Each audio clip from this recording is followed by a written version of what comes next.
మాట్లాడుతూ ఉన్నా. ఇప్పుడు ఈ ఫంక్షన్ లేదు, సినిమాలు లేవు, ఏం చేస్తారు చెప్పండి? ఉద్యోగాలు ఉపాధి కూడా కానీ టైం పడుద్ది. కనీసం సినిమాకి వెళ్ళి చొక్కా దించుకొని అరవకపోతే, బైకులు తీసుకొని అవి సైలెన్సర్ దాన్ని ఆ యాక్సిలేటర్ పెంచకపోతే ఆ ఎనర్జీ ఎటు వెళ్తుంది? అందుకే ఒకటే చెప్పాను, దిల్ రాజు గారికి చెప్తా ఉన్నా, మీరు తెలంగాణ ఫిల్మ్ ఫెడరేషన్ ప్రెసిడెంట్ కదా, మీరు ఆంధ్రప్రదేశ్ని చిన్న చూపు చూడకండి. అదొకటే నేను కోరుకుంటా ఉన్నా. నేను ఆ 2 కళ్ళు అని నేను నమ్మను, కానీ మీరు తెలుగు చిత్ర పరిశ్రమని అటు తెలంగాణలోను ఇటు ఆంధ్రాలోను 2 చోట్ల అద్భుతంగా ఉండాలని కోరుకుంటా ఉన్నాను. ముఖ్యంగా ఆంధ్రప్రదేశ్ యువతకి, మీరు ఇంతమంది యువతను చూస్తూ ఉన్నారు, వీళ్ళకి స్టంట్ స్కూల్స్ పెట్టండి. మా వాళ్ళు బైక్లు వేసుకొని తిరుగుతూ ఉంటారు, గోల్ చేస్తూ ఉంటారు. ఒక మంచి స్టంట్ స్కూల్ పెట్టండి.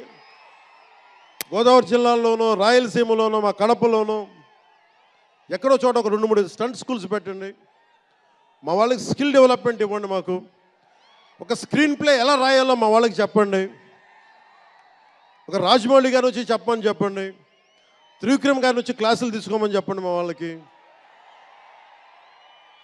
ఒక తమన్ లాంటి మనకి మ్యూజిక్ దర్శకులు కానీ,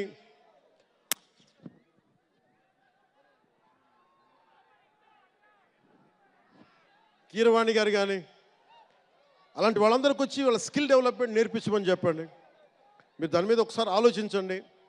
స్టూడియోలు పెట్టండి. ఇక్కడ కొంతమంది అసిస్టెంట్ డైరెక్టర్స్కి ఎలా ఉండాలి, డైరెక్టర్స్ కావాలంటే ఏం చేయాలి, 24 క్రాఫ్ట్స్లో ఒకళ్ళకి ప్రొడక్షన్ డిజైనింగ్ నేర్పించండి. మా వాళ్ళకి ప్రొడక్షన్ డిజైనింగ్ స్కూల్స్ పెట్టండి. ఫిల్మ్ మేకింగ్ స్కూల్స్ పెట్టండి. ఈరోజున మీకోసం ఇంతమంది వచ్చారు.